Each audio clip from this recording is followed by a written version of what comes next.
Oil வந்து பாட்டில் ஊற்றியாச்சு. எப்படி இருக்குது பார்த்தீங்களா? இதில் மெயினாக நம்ம என்னென்ன போட்டிருக்கோம் அப்படின்னு பார்த்தீங்கன்னா, ரோஸ் பெட்டல்ஸ் போட்டிருக்கோம். அதுக்கப்புறமா வந்து கடுக்காய் போட்டிருக்கோம். கடுக்காய் ஏன் போட்டிருக்கோம் அப்படின்னா, கடுக்காய் நம்ம வெறும்னா ஃபேஸ்க்கு யூஸ் பண்ணோம்னாலே பிம்பிள்ஸ்லாம் வராது, அந்த மார்க்ஸ் எல்லாமே கிளியர் ஆகும். ஸோ அதனால அது போட்டிருக்கோம். ஓகேங்களா?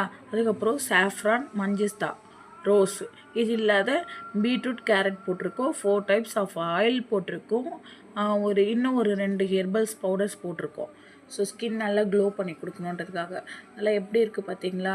இது ஃப்ளாஷ் நான் ஆஃப் பண்ணி காட்டினாலும் ஸோ நீங்கள் பார்த்துக்கலாம். நான் உங்களுக்கு பிக்சர்ஸ் போடுறேன். இது வந்து இப்போது 10 ml அவைலபிள். 10 ml, அடுத்தது 25 ml.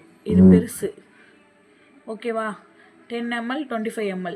நீங்கள் ஜஸ்ட்டு எனக்கு நான் பார்க்கணும், யூஸ் பண்ணி பார்த்ததுக்கப்புறம் தான் நான் நிறைய வாங்க முடியும் அப்படின்னு நினச்சிங்கன்னா 10 ml வாங்கி யூஸ் பண்ணி பாருங்கள். 10 ml ஜஸ்ட் 1